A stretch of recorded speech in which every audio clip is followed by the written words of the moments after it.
infant mortality is the one single barometer that we use worldwide for every community and every population to see how healthy a community is. Reducing the infant mortality rate. Next on Black Nouveau.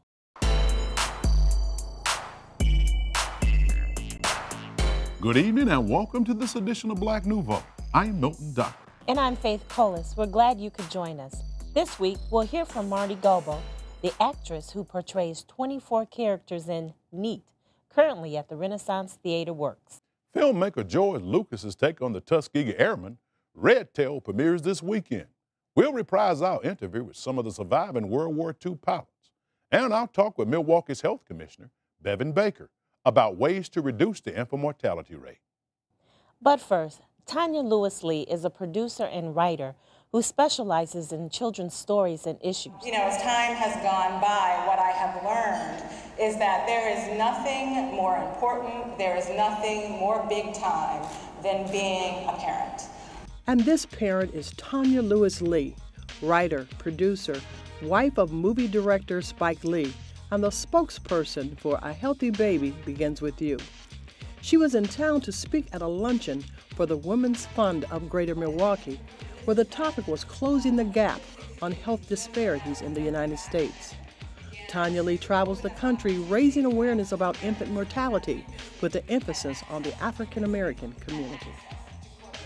Once I got involved and got the information about what was going on, in particular in infant mortality in the African American community, and particularly how it relates to the health of African American women, you know, I had to get involved. I mean, to me, as an African American woman, that's my community. And if I have the information that can help get my sisters healthier and hence have them have healthier children, I just felt compelled to do so. The best parts about the campaign for me is our work with our college kids, what we call our preconception peer educators, and getting them to do peer-to-peer education.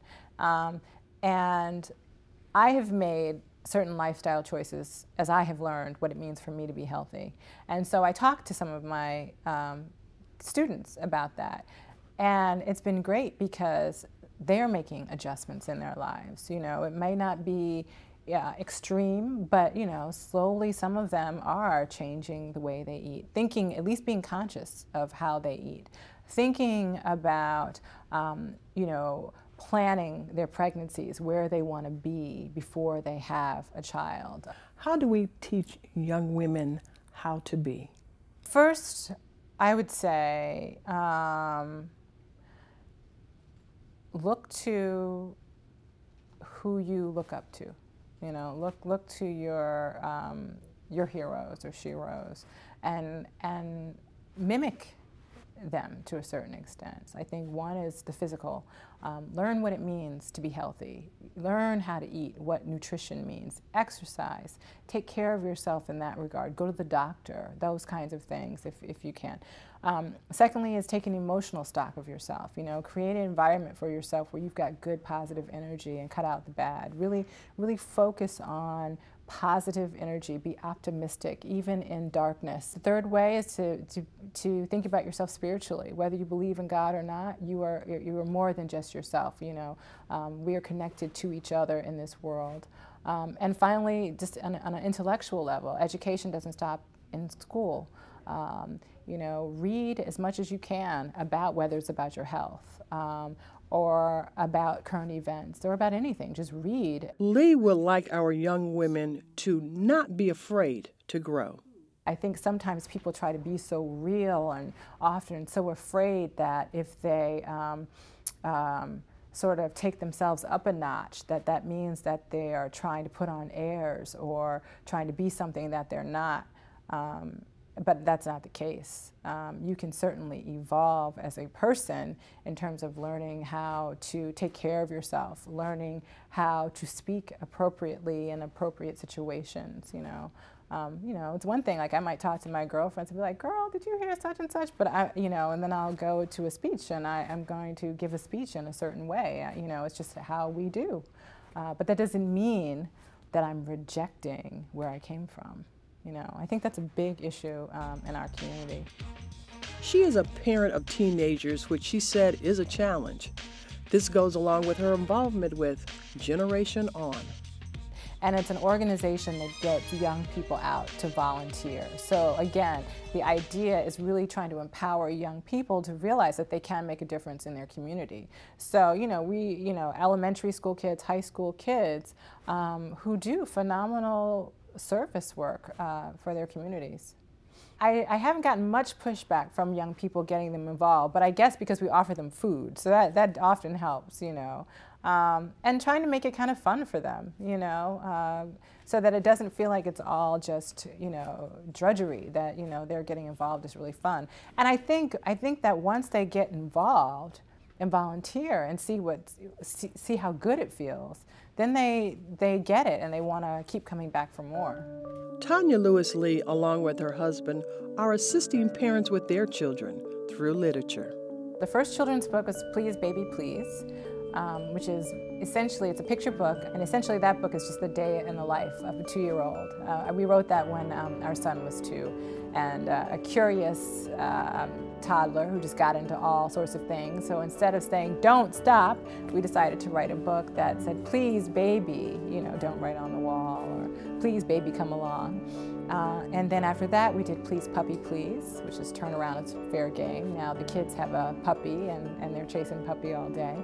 And then the latest book that we did that came out this year is called Giant Steps Change the World. And that book uses historical figures as examples of people who have overcome obstacles or challenges to go on and make an incredible contribution to the world for us all.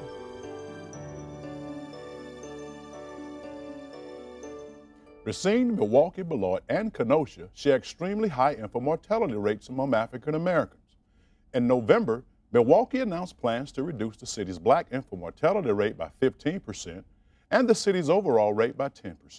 We're joined now by the city's health commissioner, Bevan Baker. Mr. Baker, welcome to Black Nouveau, sir. Thank you for having me. Mr. Baker, what are the main reasons why the infant mortality rate is so high? Well, there are many factors, and it's a great concern to our community, but the leading cause of infant mortality in Milwaukee is prematurity and low birth weights of babies. This is a complicated matter. It's something that it takes the pulse of our community and all of our community working together to figure out. What makes this so complicated? Well, there's so many factors along the life course of a woman that impacts her birth outcomes. It could be things such as housing, transportation, education, food insecurity, stress, racism. All of these things impact a young woman, and before she even gets pregnant to have a child. So we have to look at the multitude of issues. What role does age play now? Because sometimes grandmoms can be 36, 40, et cetera, et cetera.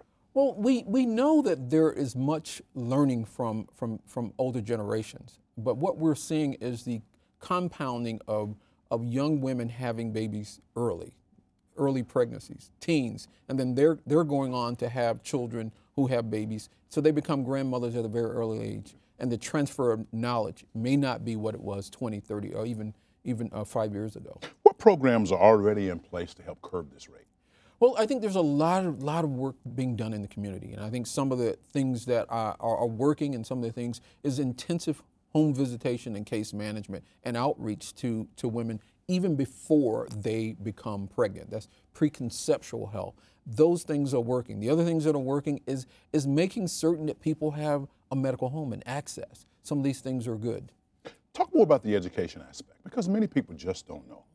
Well, I think that what we all think about, and it's one of the most incredible things that can happen in one's life, is the birth of a child.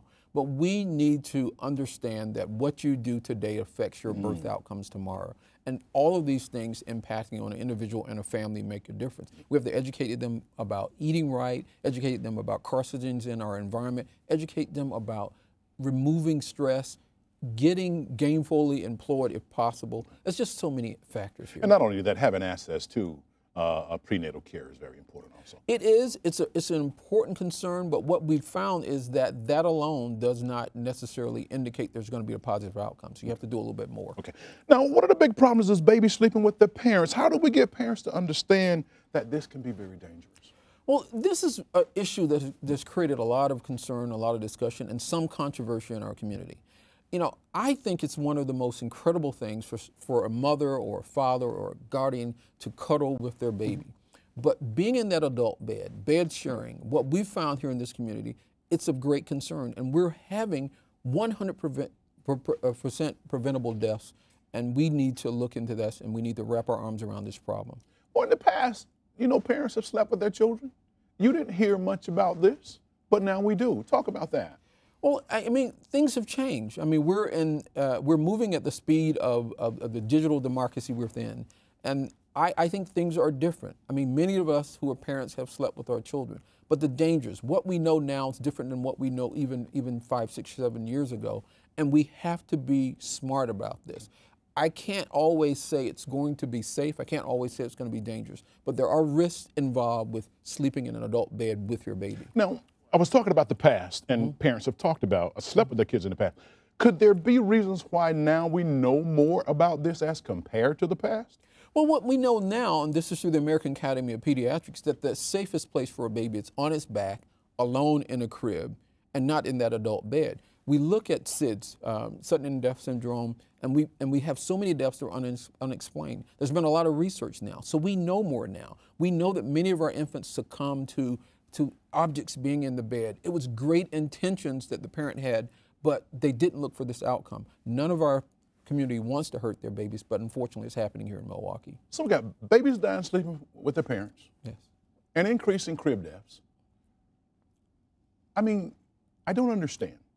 Why is this happening all of a sudden? Most importantly, it seems to be happening primarily to African American children, or at least that's where the data points. Could you talk about that a little bit? Well, it does seem to be impacting disproportionately the African American community, but there's so many other things that are impacting them, and we believe that, you know, when we look at these infant deaths and we look at every last one of these, there are a lot of other factors that are contributing to these negative birth outcomes. We've got to make certain that young girls get access to proper nutrition, that we deal with obesity, we deal with stress, we deal with racism, that they need to have proper housing. They need to come from a family structure that supports them going forward. This is a Milwaukee problem. We need a Milwaukee solution, and everyone has to work on it. Family structure. Briefly, could you talk a little bit more about that? Because oftentimes people may not have that family structure. Are there other avenues that they can go to get that support that they need? Briefly. There are a lot in our community who are doing it, and they're outreaching to these individuals. There's a role for fathers here. You know, there's fatherhood initiatives. There's things that the father can do about making certain that that baby's safe. There's things that the uncles and aunts and grandparents can do. The whole community, that taking a village thing works. But I do think that there are agencies within our community who have been in the community for 20, 30 years who are reaching out to these families. We need more, and we need more resources to make certain that that happens. Mr. Baker, people want more information briefly. How can they get it, sir? Well, certainly they can contact us at the health department, 286-3521, and we can make certain that we link them to other agencies, and more importantly, for those who are concerned about a safe place for a baby, we can get them a crib. Commissioner Baker, thank you for joining us, sir. Thank you.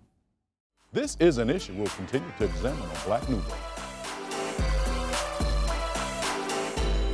When I was 14, my granddaddy down in Georgia died. And Grandmama decided to leave Rosenthal Hill once and for all and bring our favorite Aunt Neat up north to live with us. They arrived on a Saturday afternoon.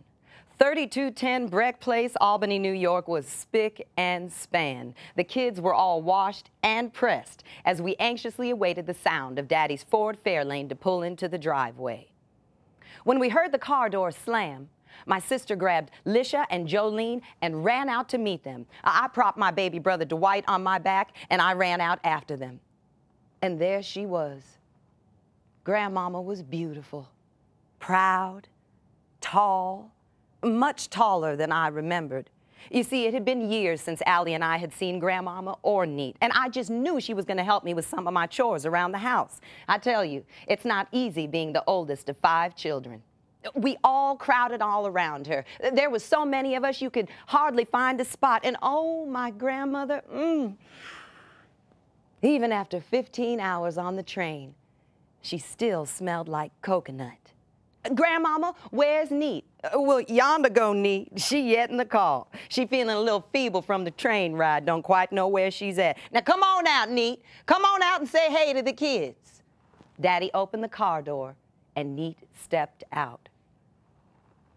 She was a grown woman, but her thick black hair was braided in 3 braids, and poorly braided at that. Her clothes were ill-fitting. She looked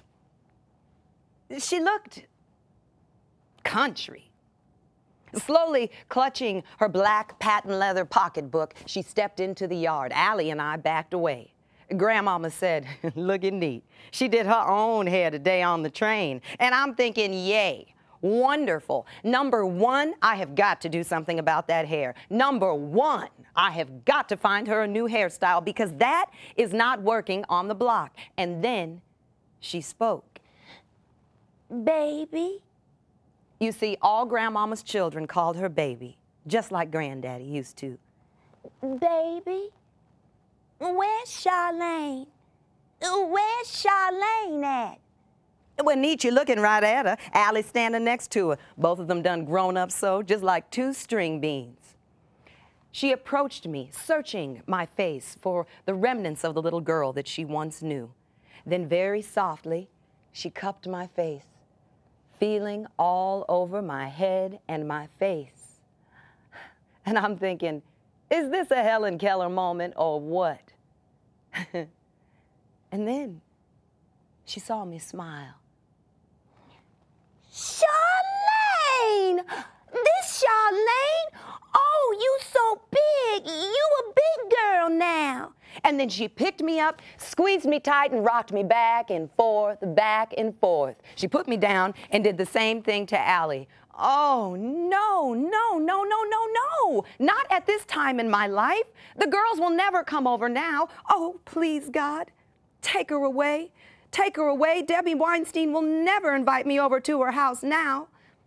Everyone grabbed a bag and went into the house. Neat put her arm around my shoulder, and then she made me a promise. Charlayne, I live with you now. I'm gonna follow you everywhere. Great. Welcome to Black Nouveau, Marti. Thank you, Faith. Marti, the play was written by actress Charlayne Woodard. Correct. What is the play about? The play is about, it's an autobiographical telling of Charlayne's life and her coming of age from the beginning at 5 and all the way into her young womanhood, and how her life was greatly affected by her mentally challenged aunt, Neat, which is short for Beneatha, and just all of the trials and tribulations that she went through as a young woman and the familial bonds that helped her through all of those trials. How difficult for you was it to play different people? Well, you know, it's surprising because all I did was tap into my own family. So it's really, the story really echoes our tradition of storytelling. So what I'm doing is recounting my life, and I just step into my mother's voice, my grandfather's voice, Mr. Green, who owns the store, teachers and friends and things like that they're around the tale. So it's not that I have to pretend to be another person. I just channel their voice. I know that is kind of unclear, but that's the truth of it. Well, but with you saying this and explaining this, this means this is a one-woman show. Yes, it is. And it's you. Yes. What is it that you want the audience to take away when they see this production? That in the African-American family, there are some beautiful stereotypes and traditions that often don't get uplifted. This play highlights all of them. We make do with what we have. We take care of our own. Every child is the responsibility of every adult. We are very strict with our children, but we love them with great, great abundance. And all of this is evident in the play. I want to see it. I want our viewers to see it. How can they get more information about the play? You can get online at r-t-w.com. That's RenaissanceTheaterworks.com. And all of the information you need to purchase tickets for the show, which runs January 13th through February 5th, can be found online. Great. Thank you, Marti, for joining us. I'll see you at the theater. Great.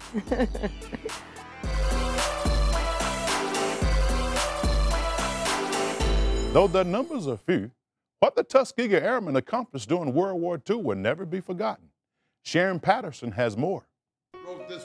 These are 5 of the remaining Tuskegee Airmen. They are the men who forever changed the complexion of the military. The men who put to rest the questions of intellectual inferiority. And the men who helped lead this country to victory during World War II. They were the first African Americans to become fighter pilots in U.S. history. Their story is a well-known one in the African American community, the one of enough drive and courage to want to succeed, even in the face of blatant racism. In the first place, if we go back to 1925, what was the Army War College said that Negroes didn't have the ability to even compete. We were supposed to be afraid of the dark. It was challenging, it was degrading and insulting to be told that you were inferior based purely on heritage and birthrights and the pigmentation of your skin. The War College study in 1925, they actually started those studies in 1921 and they continued to 1927. But the most damaging in terms of the blacks in the military were concerned was the 1925 study. And essentially, they said in that study that we didn't know how to lead, we lacked coordination. You have to understand one thing. We had no courage. They kept us out of sports because we had no coordination. You know, we got Jackie Robinson and Jesse Owens. Harlem Globetrotters. And the Harlem Globetrotters and Tiger Woods. Those fellows have no coordination. I just want the public to be sure they know that. Yes, sir. So they want to have no coordination like that. But I think they said we had smaller brains. They did. Those are the kind of things that really the guys that came before me influenced them to want to succeed. We were tired of people telling you you can't do, but we've never been given the opportunity. We also wanted to serve our country because war had been declared and they were drafting people. I had a draft card. I was well familiar with what the infantry might be like and our relegation to just service squadrons. And when the opportunity came to fly, fortunately I was prepared, passed the exams, and they didn't have to change the standards for us to get through the program. They called it an experiment which they expected to fail. But once we were given the opportunity, we said, oh, we can. And some of the early, they had a civilian pilot training program, which was to build up a pilot pool. Some of those coming out of that program were still being turned down by the Army, even though they'd gotten a private pilot's license. But fortunately, the experiment changed out to be our experience, and we weren't called Tuskegee Airmen then, even though the name is stuck because we did all our training there in later years.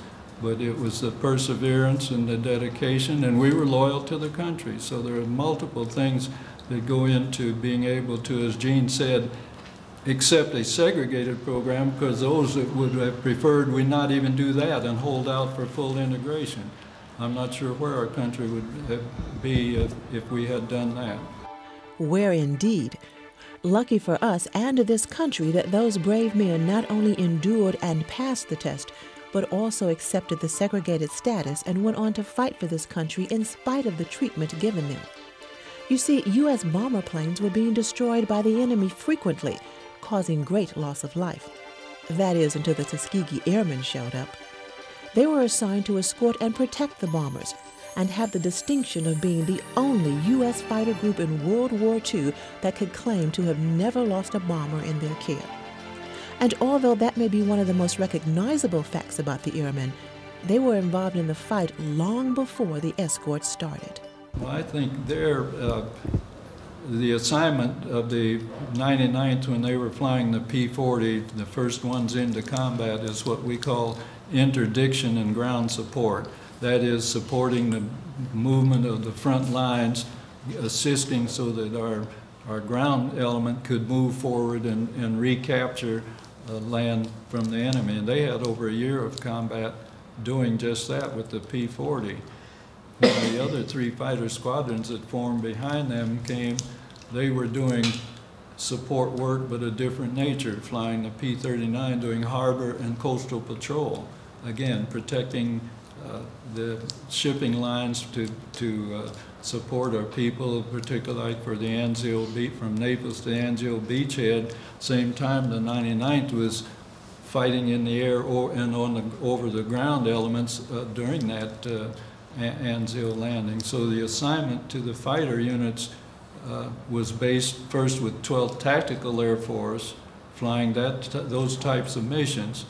It was in the April time frame of '44 that our bombers, now flying deep into German-held territory and defended territory, losses were extreme, needed escort. The black pilots, although they didn't know that the pilots in the 332nd were black, many people didn't, were one of 4 groups picked to begin escorting B-17s and B-24s. So that's strategic work. Now far behind the front lines. We're not bombing and supporting front line move. We're supporting destroying the enemy's war-making potential. And the 3 squadrons started out. We changed aircraft, which is a salute to our mechanics and technicians, because in combat we changed from the P-39 to the P-47 Thunderbolt, from the P-47 to the P-51. Never missed a day of combat, and so on, carrying out all of these techniques. So as Colonel Carter said earlier, the experience destroyed the myths and generalizations and everything that they had written about a black's capability. And while they were destroying the myths, they also took advantage of some opportunities and had fun in the process. If I were drafted as a black man, I would go into the quartermaster making $21 a month. Heavy, nasty, dirty work. But the possibility came along to be a pilot. Pilot training, he made $75 a month. Slept between clean sheets. And after 9 months, you made $150 a month with the wings and the bars and all the pretty girls. And it was challenging to fly an airplane. The Army gave me a $40,000 airplane to play with, like telling a 22-year-old, here's a Porsche, go drive this Porsche. And here we were with Mustangs and Jugs and all these other, it was challenging, it was fascinating. And it was history. Our thanks to all of the Tuskegee Airmen who, through their dedication, determination, and tenacity, made us all proud. And that wraps up this edition of Black Nouveau. Remember, in the coming week, do something to expand your world. Good night. Good night.